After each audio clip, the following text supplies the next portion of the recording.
बहन की शादी को 6 साल हो गए हैं। मैं कभी उसके घर नहीं गया।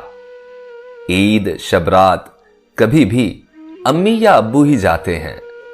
मेरी बीवी एक दिन मुझसे कहने लगी कि आपकी बहन जब भी घर आती है उसके बच्चे घर का हाल बिगाड़ देते हैं, खर्चा डबल हो जाता है। और तुम्हारी माँ हमसे छुपकर कभी उसे साबुन की पेटी देती है और चावल भी दे देती है। अपनी माँ को बोलो ये हमारा घर है, कोई खैरात सेंटर नहीं। मुझे बहुत गुस्सा आया। मैं बहुत मुश्किल से घर का खर्च पूरा कर रहा था और माँ सब कुछ बहन को दे देती है। मेरी बहन एक दिन घर आई हुई थी। उसके बेटे ने टीवी का रिमोट तोड़ दिया। मैं माँ को गुस्से से बोल रहा था, माँ बहन को बोलो यहां बस ईद पर आया करे और आप ये जो साबुन सर्फ और चावल देती है ना इसको बंद करें। माँ चुप रही, लेकिन बहन ने सब सुन लिया था और वो भी चुप रही। 4 बज रहे थे। उसने अपने बच्चों को तैयार किया और कहने लगी, भाई मुझे बस स्टॉप पर छोड़ाओ। मैंने झूठे मुंह कह दिया, कुछ दिन और रह लेती। लेकिन वो मुस्कुराई और कहने लगी, नहीं भाई वो बच्चों की ना छुट्टियां खत्म होने वाली हैं।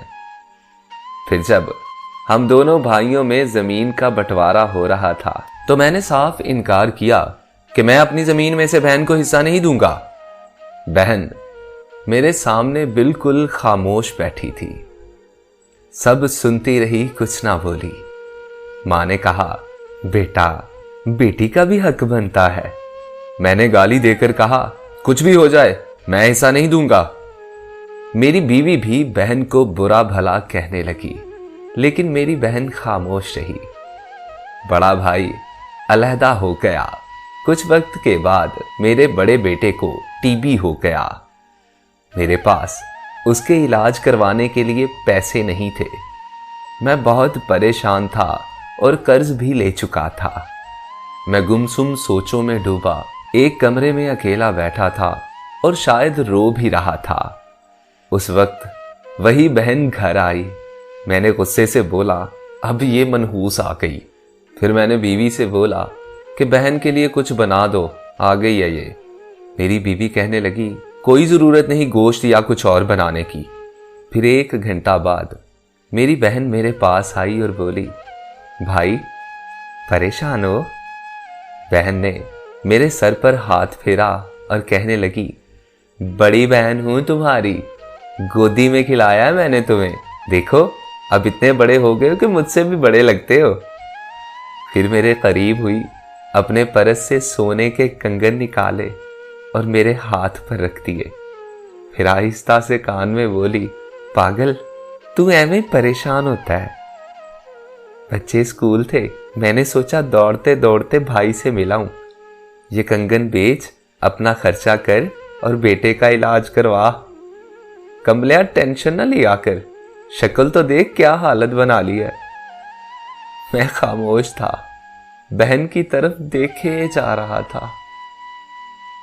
वो आहिस्ता से बोली, किसी को बताना ना कंगन के बारे में, तुम्हें मेरी कसम है। मेरे सर पर उसने बोसा दिया और 1000 रुपये मुझे दिए। शायद ये उसकी जमा पूंजी थी। वो 1000 रुपये का नोट मेरी जेब में डाल के बोली, बच्चों को गोश्त ला देना और परेशान ना हुआ कर ऐसे मेरे होते हुए। वो जल्दी जाने लगी। मैंने उसके पैरों की तरफ देखा।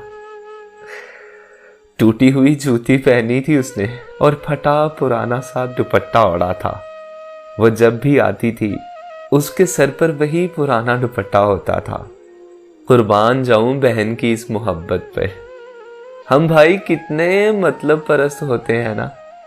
और बहनें भाइयों का जरा सा दुख नहीं बर्दाश्त कर पाती। हाथ में कंगन पकड़े जोर जोर से रो रहा था।